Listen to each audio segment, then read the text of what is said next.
आज हमसे रूबरू हैं आरएनटी मेडिकल कॉलेज के प्राचार्य डॉक्टर लाखन पोसवाल। डॉक्टर पोसवाल, आपका स्वागत करते हैं। नमस्कार। डॉक्टर पोसवाल, एक बहुत बुरे दौर से हम गुजरे हैं, गुजर भी रहे हैं। बताएं कि कोविड-19 की जो दूसरी लहर थी इतनी घातक क्यों रही? ये एक बहुत ही अप्रत्याशित रही। अप्रैल में अचानक कोविड-19 के गंभीर मरीजों की संख्या बढ़ी। उसके कई कारण सोचे जा रहे हैं। एक कारण तो स्ट्रेन चेंज करने का है कि कोविड वायरस का जो स्ट्रेन है, जो उसका जेनेटिक मटेरियल वो चेंज हो गया और जो नई स्ट्रेन आई है वो थोड़ी घातक थी। उसका इन्फेक्शन भी ज़्यादा होता था और जो जिसको इन्फेक्शन हो जाता था उसको गंभीर रूप ज़्यादा जल्दी ले रहा था। दूसरा ये सोचा गया है कि जो हमारी 60 साल से ऊपर की जनसंख्या है उसको टीकाकरण हो गया था और वो जो जनसंख्या है उस उम्र के जो लोग हैं वो एहतियात भी ज़्यादा बरतते हैं, उनमें जीवन का तजुर्बा होता है। तो उन्होंने मास्क पहनना, घर से बाहर कम निकलना और ज़्यादातर जो रिटायर हो जाते हैं वो वैसे भी उस उम्र में कम निकलते हैं। तो जो हमारी एक प्रोडक्टिव एज है, जो कि वयस्क हैं, जवान लोग हैं, वो घर से बाहर भी ज़्यादा निकलते हैं व्यापार के लिए, अपने कामकाज के लिए। उस उम्र में टीकाकरण भी नहीं हुआ था और उनमें थोड़ा रिस्क टेकिंग बिहेवियर भी होता है, अरे कुछ नहीं देखा जाएगा। और तो इन सब कारणों से ये कोरोना सेकंड लहर में हमारे जो जवान लोगों को ज़्यादा हुआ और जो लोग बीमार पड़ने के बाद में थोड़े दिन तक उसको सहन करते रहे और इस मुगालते में रहे कि कुछ नहीं, मैं तो स्ट्रांग हूँ, जवान हूँ, और जो लेट आए, जिनका सैचुरेशन किसी का 30 किसी का 40% हो गया, उसके बाद में उनमें सुधार की बहुत मुश्किल रही और इसलिए हमने बहुत ही बुरा दौर एक देखा। डॉक्टर पोसवाल, बताएं कि इससे क्या क्या अनुभव आपने लिए और ख़ास तौर पर आपके यहाँ बच्चे भी खूब पढ़ते हैं, उनके पाठ्यक्रम में क्या क्या चीज़ें ऐसी जो अनावश्यक रूप से जुड़ गई? ये एक संक्रमण रोगों के प्रति जो लोगों में एक जानकारी होनी चाहिए, जो बचाव के तरीकों के बारे में लोगों को पता होना चाहिए और उनका गंभीरता से पालन करने की भी एक आदत लोगों को पड़ जाए, ये निश्चित रूप से आगे के लिए हमें सोचना होगा।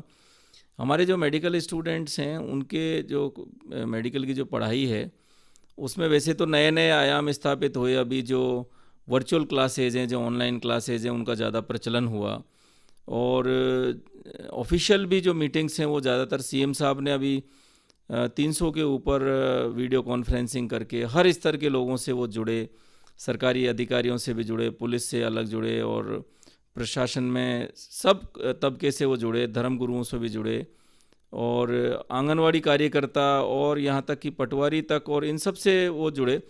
तो एक नया एक तरीका पता लगा कि इस तरह के जो संकट में जहाँ की लोगों का मूवमेंट आपको कम करना है, वहाँ ये सब चीज़ें जो हैं वो अपनानी चाहिए। इससे आदमी का समय भी बचता है और एक आदमी का आवागमन बढ़ता है, कोई गाड़ी से जाता है, कोई ट्रेन से जाता है, कोई किससे जाता है, तो पैसे की बर्बादी भी कम होती है और प्रदूषण भी कम होता है।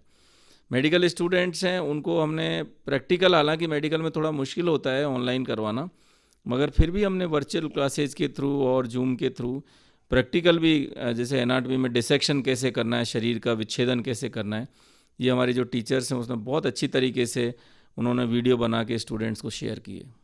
डॉक्टर पोसवाल, इस दुर्भाग्य से इस दौर में बहुत सारे डॉक्टर्स ने भी देश में जान गंवाई और कुछ ऐसे भी निर्देश थे कि ऐसे बच्चे जो इंटर्नशिप कर रहे हैं या एमबीबीएस कर रहे हैं, उनकी भी ड्यूटी ऐसे मुसीबत के समय लगाई जाए। इन दोनों चीज़ों के बारे में आप क्या कहेंगे? देखिए, ये जो नेशनल मेडिकल कमीशन है उसके और गवर्नमेंट ऑफ इंडिया के, स्टेट गवर्नमेंट के निर्देश थे कि यदि आपके जो रेजिडेंट डॉक्टर्स हैं और फैकल्टी मेंबर्स हैं ये काम करेंगे और ये सब एक साथ काम करेंगे और ये संक्रमित हो जाएंगे तो एक ऐसा क्राइसिस आ सकता है कि ड्यूटी करने वाला कोई नहीं बचे। तो हमने एक स्टेगर्ड मैनर में कुछ लोगों को एक बार ड्यूटी लगाया, कुछ लोगों को रिजर्व रखा। इस तरीके से हमने जो मेडिसिन, टीबी, एनेस्थीसिया, पीडियाट्रिक्स, ये जो कोविड के रोगियों को देख सकते हैं, उनके अलावा जो सेकंड लाइन में हमने जो ऐसे विभाग हैं जिनका कि सर्जिकल विभाग हैं जैसे, या हमारे जो non clinical para clinical subject हैं, उनको भी हमने सबको ट्रेनिंग दी और फेज्ड मैनर में उनको भी काम में लिया। किसी को कोऑर्डिनेशन की ड्यूटी लगाई, किसी कंट्रोल रूम में, हेल्प डेस्क में, या किसी को जो मेडिसिन विभाग के साथ में सपोर्ट में साथ में लगाई ड्यूटी, जहाँ वर्कलोड ज़्यादा है वहाँ एक मेडिसिन का, एक मान लीजिए एनाटॉमी, फिजियोलॉजी और दूसरे सब्जेक्ट हैं। इस तरीके से हमने लगभग सभी जो सब्जेक्ट हैं, जो चाहे क्लिनिकल सब्जेक्ट हों, चाहे पैरा क्लिनिकल हों, उन सबको हमने काम में लिया, जिससे कि हमारा जो मेन फोर्स है, जो वो डिपार्टमेंट है जिनका कि होना बहुत आवश्यक है पेशेंट केयर के लिए, उनको हमने कुछ बचा के रखा कि यदि कोई एक पर्टिकुलर समय में हमारे ये डॉक्टर्स संक्रमित ज़्यादा हो गए तो सेकंड लाइन कौन है जो कि काम करेंगे। ये रेडियो लेक्सिटी है, हमारे साथ मौजूद है आज डॉक्टर लाखन पोसवाल। आप आरएनटी मेडिकल कॉलेज के प्राचार्य हैं। डॉक्टर पोसवाल, ये लहर कहते हैं धीरे धीरे अब इसकी तीव्रता कम हुई है, यानी कैजुअल्टीज़ और लोगों का जो नंबर है वो भी धीरे धीरे कम हुआ है। बताएं कि एक तो ये बात कितनी प्रामाणिक है कि इस लहर का प्रभाव कुछ कम हुआ है, और क्या ये धीरे धीरे वापस यही लहर लौट सकती है, या कोविड संक्रमित लोगों की तादाद और बढ़ सकती है या नहीं? हाँ, ये सही है कि जो लगभग 11-12 अप्रैल से लेकर के और मई माह के मध्य तक जितने केसेस थे, लगभग हमारे यहाँ 200 व्यक्ति प्रतिदिन भर्ती किए जा रहे थे कोविड और सांस की तकलीफ वाले, और करीब 1400-1500 मरीज़ एट ए टाइम भर्ती रहा करते थे। तो वो जो एक दौर था जिसमें इतना ज़्यादा हमारा जो हेल्थ सिस्टम है वो लगभग ओवरबर्डन्ड हो चुका था, वो चीज़ अब थोड़ी कम हुई है। नंबर ऑफ़ केसेस अभी जो एडमिशन्स पहले 200 तक भी पहुंच गए थे, वो 50-60 रह गए हैं, और जो पहले करीब 1500 तक भर्ती रहा करते थे वो संख्या अब 600-700 तक पहुंच गई है। तो नंबर ऑफ़ केसेस भी घटे, नंबर ऑफ़ सीरियस केसेस भी घटे, मगर आईसीयू अब हमारी अभी भी फुल हैं, वेंटिलेटर्स हमारे अभी भी फुल हैं। और ये जो कमी आई है केसेस में, ये जो सरकार ने लॉकडाउन लगाया और जो पाबंदियां लगाई उसके कारण हुआ है। अभी जैसे जैसे अनलॉक हो रहा है, धीरे धीरे बाज़ार भी आज जैसे खुल गए हैं, लोगों का आवागमन बढ़ा है, तो मुझे अंदेशा है कि केसेस बढ़ सकते हैं। इसलिए सरकार का तो मंशा ये है कि एक आदमी की आजीविका को बचा के रखना भी ज़रूरी है। मध्यम वर्ग के जो व्यापारी हैं उनको बहुत ज़्यादा दिनों तक बंद उनका व्यापार रखेंगे तो उनकी आर्थिक स्थिति गड़बड़ा जाएगी। उस मंशा से सरकार ने अभी धीरे धीरे अनलॉक चालू किया है, परंतु आदमी को, स्वयं को, व्यक्ति को, समाज को है जो ये जो रेस्ट्रिक्शंस हैं वो उनकी एक आदत बना लेनी चाहिए कि भीड़ में नहीं जाएं, समारोह बिल्कुल स्थगित रखें, धार्मिक स्थानों पर नहीं जाएं। आप भगवान की पूजा तो घर पे बैठ के भी कर सकते हो, मन में याद कर सकते हो भगवान को, अल्लाह को। तो ये चीज़ जो है, मुझे अंदेशा है कि यदि लापरवाही बरती जाएगी तो हमें वापस से उसी दौर में कहीं नहीं चले जाएं। इसका पूरा ध्यान रखना है। मेरी सभी से अपील है कि घरों से बाहर अनावश्यक नहीं निकलें, मास्क लगा के ही निकलें, मास्क को ढंग से लगाएं, और मास्क के ऊपर बार बार हाथ नहीं फेरें, और नाक तो खुली हुई है, मुंह ढका हुआ है, उससे काम नहीं चलेगा क्योंकि वायरस नाक के थ्रू जाता है।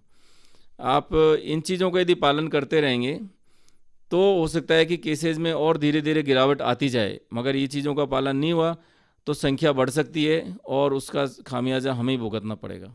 डॉक्टर पोसवाल, क्या लॉकडाउन ही इस कोविड-19 से जूझने लड़ने का एकमात्र उपाय है?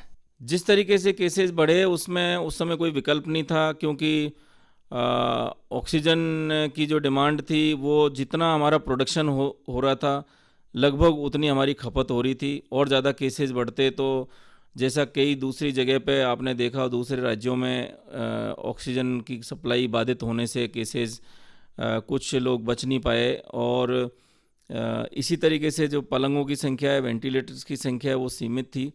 तो सरकार ने जो लॉकडाउन लगाया, इसके अलावा उस समय कोई विकल्प नहीं था और वो प्रभावी भी रहा, और ये हमें इस सरकार के इस कदम की सराहना भी करनी चाहिए। भले ही कोई बात नहीं, व्यापार कम हुआ और आर्थिक संकट लोगों के ऊपर आया, मगर जान से बड़ी कोई चीज़ नहीं है।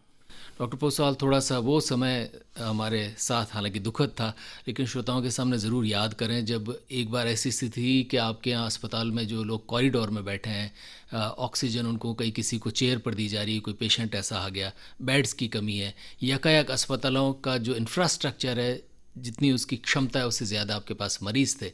ये स्थिति कैसी थी और भविष्य में ना आए इसके लिए हम क्या करें? हाँ, ये एक बहुत ही अभूतपूर्व समय था, और हालांकि सरकार ने जो फर्स्ट वेव थी उसके बाद में बहुत तैयारी की, केंद्र सरकार ने, राज्य सरकार ने, हमारे जो जितने भी समाज हैं, स्वयंसेवी संस्थान हैं, जितने भी हमारे बिजनेस हाउस है, जैसे हिंदुस्तान जिंक है, यूसीसीआई है, हमारा जो एसबीआई है बैंक, इन सब ने हमें भरपूर सहयोग दिया वेंटिलेटर्स खरीदने के लिए, ऑक्सीजन कंसंट्रेटर्स के लिए, ऑक्सीजन प्लांट्स के लिए। हमारे माननीय विधायकगण, माननीय सांसदगण, इन सब ने पक्ष विपक्ष देखे बगैर हमें जितना सहयोग हमने मांगा वो तत्काल दिया। करीब 5.5-6 करोड़ रुपए हमें राज्य सरकार से जो पैसा मिला, उसके अलावा इन सभी संस्थाओं ने दिए। इसके लिए मैं सभी का आभार व्यक्त करता हूँ। और ये बात सही है कि एक ऐसा दौर था कि ये सब तैयारियां भी कम नज़र आ रही थी, और हमने एक बार तो ऐसा था कि 15-15, 20-20 मरीज जिनको ऑक्सीजन लेवल कम है उनको इमरजेंसी में ही ऑक्सीजन देनी पड़ रही थी, क्योंकि सब रोगियों को एक साथ हम भर्ती करने में असमर्थ थे। हम फिर भी उदयपुर एक ऐसा मेडिकल कॉलेज रहा, एक ऐसा शहर रहा, प्रशासन का इतना अच्छा प्रबंधन रहा कि यहाँ पे कभी भी किसी भी रोगी को भर्ती के लिए ना नहीं किया गया। कुछ शहरों में ऐसा हुआ था, सब व्यवस्था वहाँ की चरमरा गई थी, मगर हमने इतना अच्छा तालमेल जिला प्रशासन, कलेक्टर साहब का, हमारे पुलिस का, एसपी साहब का, और जो हमारे स्थानीय जनप्रतिनिधि हैं उनका, मेडिकल कॉलेज का और मेडिकल एंड हेल्थ डिपार्टमेंट का, कि हमने रोगियों को ना नहीं कहा। और हम रोज़ नए वार्ड खोलते थे, हालांकि ऑक्सीजन की सप्लाई, मगर फिर भी प्रशासन ने बहुत मेहनत करी। जो हमारे स्मार्ट सिटी के सीईओ हैं मिस्टर नीलाभ सक्सेना, और सीईओ जिला परिषद हैं, सभी ने मिलके जिस तरीके से मेडिकल कॉलेज का और मेडिकल हेल्थ डिपार्टमेंट का जो रिसोर्सेज अवेलेबल कराने में सहयोग किया, वो अभूतपूर्व है। और यही कारण है कि उदयपुर की व्यवस्था, हम हालांकि कुछ जाने नहीं बचा पाए, मगर फिर भी हमने सारी स्थिति को संभाला। डॉक्टर पोसवाल, स्वास्थ्य सेवाएं चाहे वो सरकारी हो या निजी, उनके बारे में प्रश्न उठते रहते हैं। सरकारी सेवाओं पर ये प्रश्न उठता है कि वहाँ पर गंभीरता नहीं है, या वहाँ पर कैजुअल है, या वहाँ सुविधाएं नहीं है, हाइजीन नहीं है। और निजी के बारे में ये प्रश्न उठते हैं कि साहब वहाँ हमें लूटा जाता है। इन सब के बावजूद कोविड-19 की इस जंग को दोनों ने मिलकर साथ लड़ा, लेकिन फिर भी ये जंग कुछ प्रश्न आम आदमी के मन में भी खड़ा कर गई कि हमारी स्वास्थ्य सेवाएं, इस राष्ट्र की स्वास्थ्य सेवाएं आज़ादी के इतने सालों के बाद भी क्या अभी भी अपर्याप्त हैं कि भविष्य में ऐसा कुछ हो जाए, या महामारियां और आ जाएं, या मरीज़ किसी भी रोग के बढ़ जाएं, तो हम उसके लिए तैयार नहीं हैं। ये राज्य सरकार हो या केंद्र सरकार हो, हर सरकार ने प्रयास किए कि ज़्यादा से ज़्यादा हेल्थ सिस्टम जो है मजबूत हो।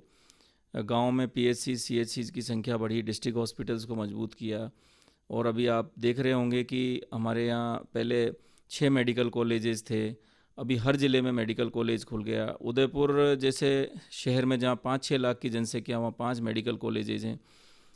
तो सभी सरकारों ने अभूतपूर्व कदम उठाए हेल्थ इंफ्रास्ट्रक्चर को मजबूत करने में।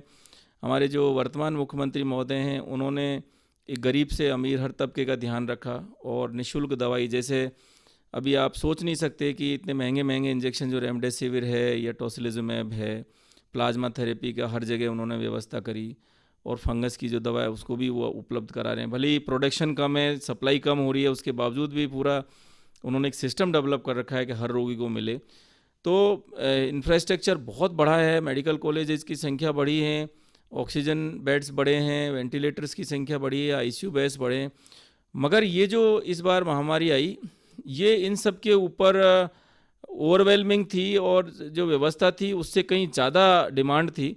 और ये ना केवल भारत में बल्कि पूरे विश्व में ऐसा हुआ। आपने देखा कि कभी सोच नहीं सकते कि विकसित देश जैसे अमेरिका है, ब्राज़ील है, और यहाँ तक कि इंग्लैंड है, और ये सारे देश हैं, वो उनका इतना अच्छा सिस्टम मजबूत है, इतना अच्छा उनकी प्रिवेंटिव स्ट्रेटजीज हैं, फाइनेंशियली वो स्ट्रॉन्ग है, उसके बावजूद भी वो चरमरा गए।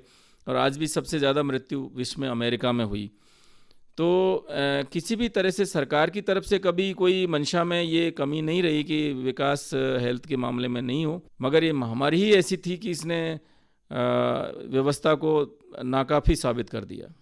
डॉक्टर पोसवाल, मनुष्य है, उसको बहुत सारी बीमारियां लगती हैं और आप उसी से डील करते हैं, लेकिन क्या अब हम ये माने कि लगभग हमारे सारे चिकित्सालय या हमारे लगभग सारा मेडिकल सिस्टम इंफ्रास्ट्रक्चर अब सिर्फ और सिर्फ कोविड-19 और इसके आसपास से जुड़ी चीज़ें जो आ रही हैं उन्हीं से जूझता रहेगा? पिछली बार भी मुख्यमंत्री महोदय ने जैसे ही कोविड के केसेस कम हुए थे फर्स्ट वेव के बाद, तो उन्होंने सामान्य जो केसेस, सामान्य बीमारियों के रोगी हैं या सर्जिकल केसेस हैं, उनको तुरंत चिकित्सा सुविधा मुहैया कराने के निर्देश किए थे। और अभी भी मुझे उम्मीद है कि थोड़े दिन में जो अभी हमने इलेक्टिव सर्जरीज बंद कर रखी हैं, दूसरे जो वार्ड है बंद कर रखे हैं, वो बहुत जल्दी ही, यदि ये जो अभी अनलॉक की प्रोसेस चल रही है, यदि ये सफल रही और केसेस दोबारा नहीं बढ़े, तो सामान्य जो नॉन कोविड बीमारियां हैं उनका इलाज भी जल्दी शुरू हो जाएगा। इस मामले में हमारे मुख्यमंत्री महोदय बहुत संवेदनशील हैं और मुझे पूरी उम्मीद है कि ये सब अनलॉक के बाद में केसेस घटते ही चले जाएंगे। और जो दूसरे है, जैसे हमारे सुपर स्पेशलिटी है, अब सुपर स्पेशलिटी तो बेसिकली न्यूरोलॉजी, न्यूरो सर्जरी और प्लास्टिक सर्जरी, नेफ्रोलॉजी, इन सब के लिए बना था। हम तो यहाँ पे ट्रांसप्लांट चालू करने की सोच रहे थे। इतने में ही हमें जब केसेस बहुत ज़्यादा बढ़े तो सुपर स्पेशलिटी को कोविड के लिए काम है। अब धीरे धीरे हमारा केवल सुपर स्पेशलिटी का जो आईसीयू है वो कोविड रोगियों के लिए है, बाकी हमने धीरे धीरे दूसरे जो हमारी सुपर स्पेशलिटी सेवाएं हैं उनको बहाल कर दिया है। तो नॉन कोविड के लिए निश्चित रूप से हम बराबर पैरेलल कदम उठा रहे हैं और किसी भी तरह की बीमारी के रोगी को असुविधा नहीं हो, इसका पूरा ध्यान रखा जा रहा है। डॉक्टर पोसवाल, एक चीज़ और आ रही है जिसे हम पोस्ट कोविड सिंड्रोम कहते हैं, यानी कोई व्यक्ति जो कोविड पॉजिटिव था और उसके बाद हो सकता है उसको बाद में कोई दिल संबंधी या लिवर संबंधी या कोई सिर दर्द संबंधी या दिमाग में या कोई इन्फेक्शन या अब जैसे फंगस आ गए, कई तरीके के ये दिक्कतें देखने में आ रही हैं। तो पोस्ट कोविड ये सारी चीज़ें जो आ गई हैं, आपको नहीं लगता कि जब संख्या इतनी है मरीजों की तो उसके बाद हो सकता है ये संख्या भी बढ़ती रहे और ये नई नई समस्याएं आप तक आती रहें? हाँ, कोविड के ठीक होने वाले रोगियों में और कुछ ऐसे हैं जिनको कि कोविड का संक्रमण हुआ मगर उनमें कोई लक्षण नहीं आए, ना उनको बुखार हुआ, ना खांसी, ना सांस में तकलीफ, मगर कोविड का सब क्लिनिकल एसिम्प्टोमेटिक इन्फेक्शन रहा।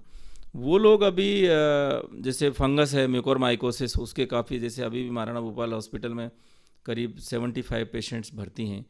और इसी तरह से एक बच्चों में एक नया सिंड्रोम है MIS-C, multi system inflammatory syndrome, उसके केसेज आ रहे हैं। वो भी एक चिंता का विषय है, वो काफ़ी गंभीर अवस्था में आते हैं। ऐसे बच्चे जिनको कभी कोई बीमारी के कोविड के लक्षण नहीं रहे, परंतु या तो उनके परिवार में कोई सदस्य संक्रमित रहा और बच्चों में उस समय तो संक्रमण नज़र नहीं आया, मगर उसके जो कॉम्प्लिकेशंस हैं वो अभी आ रहे हैं। ये बड़ा चिंता का विषय है। तो कोविड के बाद में जो कॉम्प्लिकेशंस हैं, एडल्ट्स में म्यूकोरमाइकोसिस है और इसी तरह से वयस्कों में हमने देखा कि कोविड से रिकवर हो गए और उनमें ऑक्सीजन रिक्वायरमेंट भी कम हो गई, वेंटिलेटर से भी वो निकल आए और बाईपैप से भी निकल आए। इसके अलावा जो दूसरे जो ऑक्सीजन देने के तरीके हैं उनसे भी उनको बाहर ले लिया गया। उसके बावजूद भी सडनली वो डिटोरिएट हुए। तो कोविड के बाद में जो हार्ट अटैक है या स्ट्रोक्स है या पल्मोनरी थ्रोम्बोएम्बोलिज्म है, उसके केसेस काफ़ी देखने को मिले हैं। और इनके लिए हालांकि एहतियात के तौर पे सब दवाइयाँ दी जा रही थी, तो भी ये एक नया वायरस है, इसकी सारी जो कॉम्प्लिकेशंस हैं उसके बारे में अभी पता भी नहीं था और इस कारण से काफ़ी लोगों को इसका खामियाजा भुगतना पड़ा। और बच्चों में जो MIS-C है उसके केसेस भी आ रहे हैं। वो दोबारा से बुखार आने लग जाता है, शरीर पे चकत्ते पड़ जाते हैं, आंखें लाल हो जाती हैं, ब्लड प्रेशर भी गिर जाता है, हार्ट के अंदर भी संक्रमण हो जाता है। तो ये MIS-C के केसेस, मगर इन सब चीज़ों की अभी स्टैंडर्ड गाइडलाइंस बन गई हैं, दवाइयाँ क्या देनी है, क्या नहीं देनी, क्या जांच करानी है, किस तरह मॉनिटरिंग करनी है, इन सब चीज़ों के स्पष्ट गाइडलाइंस अभी बन चुके हैं। इसलिए अब हमें इनको मैनेज करना काफ़ी आसान रहेगा। डॉक्टर पोसवाल, दूसरी लहर जिसे हम कहते हैं, इस बार युवा भी बहुत इससे ग्रसित हुए, काफ़ी लोग, और कुछ गर्भवती महिलाएं भी इसमें चपेट में आईं। और अब कुछ विशेषज्ञ ये आशंका जता रहे हैं कि तीसरी लहर जो आएगी वो बच्चों के लिए घातक होगी। और ये भी समस्या यहाँ पर बहुत विशेषज्ञ जता रहे हैं कि बच्चों के लिए हमारे पास बेड्स, उनके लिए जो भी ICU या जो सुविधाएं चाहिए वो हमारे पास हैं या नहीं है। थोड़ा सा बताएं कि ये तीसरी लहर का भय कितना आवश्यक है, कितना ज़रूरी है, कितना सतर्क रहना है, और क्या अगर ऐसा होता है तो हम उसके लिए तैयार हैं? हाँ, अब क्योंकि हमारे जो सीनियर सिटीजन्स हैं और जो वयस्क हैं, एडल्ट्स हैं, वो काफ़ी संक्रमित भी हो गए। कुछ एक में सिम्टोमेटिक, कुछ में एसिम्टोमेटिक इन्फेक्शन रहा, उनमें टीकाकरण भी हुआ और वो बाहर भी काफ़ी निकले तो एक्सपोजर भी हुआ। मगर जो 18 साल से छोटे जो बच्चे हैं वो घरों में बंद रहे, उनके स्कूल वगैरह सब बंद रहे, उनमें टीका भी नहीं हुआ और इस कारण से अभी आशंका जताई जा रही है कि वो एक ससेप्टिबल एज ग्रुप है जिसमें संक्रमण की संभावना है। परंतु थर्ड वेव की संभावनाओं को देखते हुए राज्य सरकार ने पूरी तैयारियां चालू कर दी हैं और सभी मेडिकल कॉलेजेज हैं या डिस्ट्रिक्ट हॉस्पिटल्स हैं, पीएचसी, सीएचसी हैं, वहाँ निर्देश दे दिए गए हैं कि वहाँ बेड्स की संख्या बढ़ाई जाए। जैसे medical college, RNT medical college है, वहाँ हमें 300 बेड कोविड के लिए सुरक्षित करने के लिए बच्चों के लिए निर्देश मिले हैं और हमने वो कर भी लिए हैं। और नॉन कोविड के लिए हमने अलग एरिया चिन्हित कर लिया है कि जैसे केसेस बढ़ेंगे वहाँ हम उनको कोविड के रोगियों को, नॉन कोविड को अलग अलग भर्ती रख सकें। और जहाँ तक दवाइयों का और इंफ्रास्ट्रक्चर का सवाल है, सरकार ने ये निर्देश दे दिए हैं कि तमाम तरह की जो दवाइयाँ हैं जो कोविड में काम आने वाली हैं बच्चों के लिए, उनका प्रॉपर स्टॉक हो, वेंटिलेटर्स हों, मॉनिटर्स हों और स्टाफ की ट्रेनिंग चालू कर दी है। राज्य सरकार के स्तर पे एसएमएस मेडिकल कॉलेज की टीम ने सभी को ट्रेनिंग शुरू कर दी है। ये जो राज्य स्तरीय कमेटी है थर्ड वेव से किस तरह से हमें तैयारियां करनी है, उसमें मुझे भी राज्य सरकार ने शामिल किया है। तो हम बराबर डेलिब्रेशंस करके और तैयारियां कर रहे हैं। हमारी एक भारतीय शिशु अकादमी है जिसमें कि पूरे भारत में करीब 40,000 मेंबर्स हैं और राजस्थान में भी करीब 1300-1400 मेंबर्स हैं। तो हम लोग भी पैरेलल सरकार को सपोर्ट करने के लिए तैयारियां कर रहे हैं। जूम के थ्रू हमारे सारे जो मेंबर्स हैं उनको ट्रेनिंग दे रहे हैं कोविड के बारे में, कोविड के जो कॉम्प्लिकेशंस हैं, जैसे मैंने बताया MISC, उसके बारे में पूरा ट्रेनिंग दे रहे हैं। और सरकार बहुत गंभीर है इस मामले में। हमसे सभी मेडिकल कॉलेजेस से, डिस्ट्रिक्ट हॉस्पिटल से डिमांड मांग ली है कि भाई आपको कितने वेंटिलेटर और चाहिए, क्या क्या दवाइयाँ चाहिए। तो तैयारियाँ पूरी चल रही हैं और मुझे उम्मीद है कि निश्चित रूप से, मगर जब तक कि ये 12 से 18 साल का एज ग्रुप है खास करके, उसको टीकाकरण नहीं उपलब्ध हो जाता, तब तक ये एक एज ग्रुप है जो कि निश्चित रूप से संक्रमित होने की संभावना उसमें है। डॉक्टर पोसवाल, ये दुआ करें कि तीसरी लहर ना आए और हमारे बच्चे कोविड-19 से प्रभावित ना हो। लेकिन इन सब के बावजूद आप बतौर विशेषज्ञ माओं को और ख़ास तौर पर 18 साल तक के बच्चों को क्या सलाह देंगे जिससे वे इस वायरस से बचे रह सकें? जो भी स्टैंडर्ड कोविड अप्रोप्रिएट बिहेवियर है उसका पालन बहुत आवश्यक है। घर में भी अभी ये रिकमेंडेशंस आई हैं कि यदि किसी भी व्यक्ति को हल्का बुखार, खांसी, जुकाम भी हो तो वो घर के अंदर भी मास्क पहन के रखे, अपने आप को क्वारंटाइन कर ले, दूसरे सदस्यों से नहीं मिले। इसमें बच्चे, गर्भवती महिलाएं और बुज़ुर्ग हैं, भले उनको टीका लगा हुआ भी है तो भी उनसे निश्चित रूप से दूरी रखें। और घर से बाहर निकलते समय तो पूरा आपको मास्क लगाना, डिस्टेंस बनाए रखना, भीड़ में नहीं जाना, इन सब पे पूरा ध्यान रखना ही है। हमें कभी भी ये नहीं सोचना क्योंकि एक वायरल इन्फेक्शन है और कभी ये ख़त्म नहीं हो सकता। ह्यूमन इसका रिजर्वायर है, इसलिए इसके म्यूटेशंस होते रहेंगे। हमारे शरीर में एक पर्टिकुलर स्ट्रेन के लिए एंटीबायोटिक बनेंगी, इतने में स्ट्रेन चेंज हो गए, दूसरी स्ट्रेन होगी, उसके प्रति हमारे शरीर में एंटीबॉडीज़ नहीं होंगी। तो इस तरीके से ये जो बिहेवियर है ये लगभग हमें आत्मसात कर लेना चाहिए, आदत डाल लेनी चाहिए। और मुझे बहुत खुशी है कि हमारे जो बच्चे हैं वो एडल्ट्स की तुलना में ज़्यादा इन चीज़ों का पालन करते हैं। मेरे यहाँ पे जैसे बच्चे दिखाने आते हैं तो 2-2 साल के, एक अभी मैंने देखा कि 6 महीने की एक बच्ची को भी मास्क लगा रखा है, वो खुश थी। तो बच्चे ये मानने लगे हैं कि ये एक ड्रेस का एक हिस्सा है और वो इसको बहुत अच्छी तरह से, मैंने किसी भी बच्चे को मास्क नहीं लगाने के लिए जिद करते हुए नहीं देखा। तो वो जैसी हम आदत डालते हैं वैसी आदत बन जाती है और ये जो कोविड अप्रोप्रिएट बिहेवियर है उसको हम एक आदत के रूप में अपना लें, यही इसका एक विकल्प है। डॉक्टर पोसवाल, क्या ये मान के चलें कि कोविड-19 के साथ ही हमें रहना है और हमारे साथ अब कोविड-19 रहेगा? हाँ, ये लगभग जैसे पहले स्वाइन फ्लू आया था और वो 2008-9 में आया था और उसके बाद में 13 तक, करीब 5 साल तक उससे बहुत ज़्यादा संक्रमण हुए थे, बहुत सारे लोग प्रभावित हुए थे, बहुत सारी डेथ्स भी हुई थी। इसी तरीके से ये जो कोविड है वो एक वायरल इन्फेक्शन है, वो इन्फ्लुएंजा वायरस था, ये कोरोना वायरस है। दोनों की नेचर लगभग एक जैसी है, दोनों एक दूसरे व्यक्ति में सांस के जरिए फैलते हैं। और अभी ये भी आया है कि कोई ज़रूरी नहीं कि आप पास में खड़े हो और मेरे से इन्फेक्शन आप में लगे। अभी ये मैं यदि संक्रमित हूँ तो उस पूरे कमरे में वो वायरस आ जाएंगे। मेरे सांस, खांसना छींकना नहीं, अभी तो सांस लेते हैं, अपन बोलते हैं, बोलने से भी वायरस निकलता है। यदि कोई संक्रमित व्यक्ति है और वो बोलता है तो वायरस निकलते हैं और पूरे कमरे में फैल जाते हैं। तो हमें ये नहीं देखना चाहिए कि भाई कमरे में हम बैठे हैं तो मास्क लगाने की क्या ज़रूरत है। मास्क निश्चित रूप से लगा के रखना चाहिए। और ये देखा गया कि जो शादी समारोह हैं उनमें व्यक्ति जब जाता है तो म्यूजिक बज रहा होता है और वहाँ आवाज़ कम सुनाई देती है, तो खाना भी खाना होता है, तो मास्क उतार के बिल्कुल पास आके बातचीत करते हैं।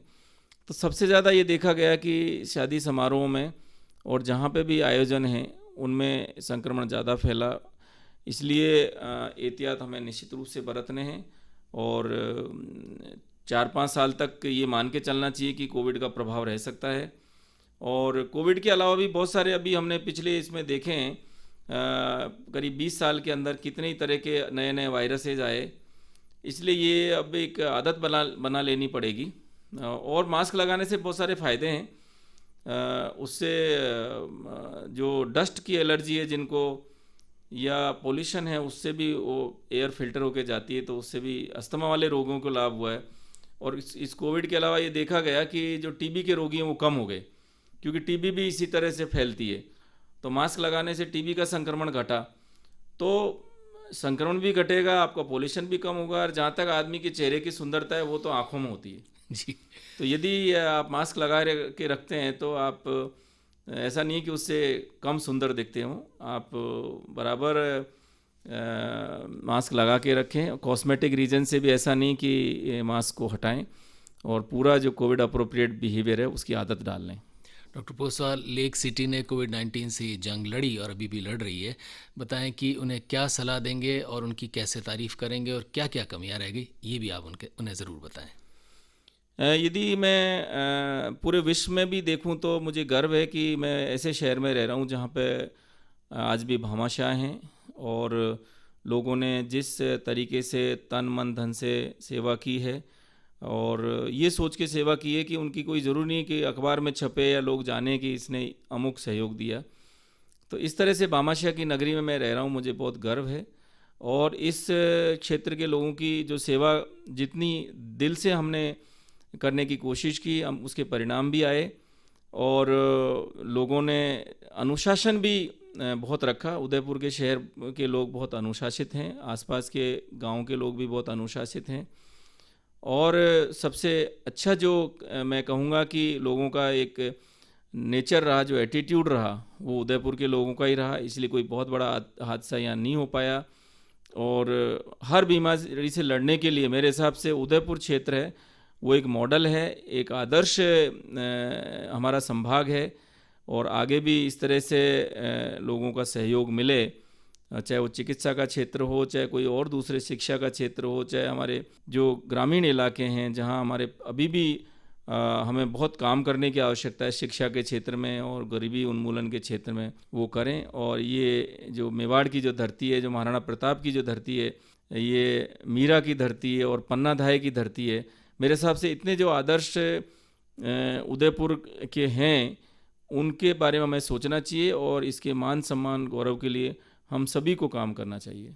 Doctor Lakhan Poswal, lake city के तमाम लोगों की ओर से और रेडियो लेक सिटी की तरफ से आपने जो काम किया अपनी टीम के साथ कोविड-19 की इस जंग में, हम करते हैं आपको सलाम।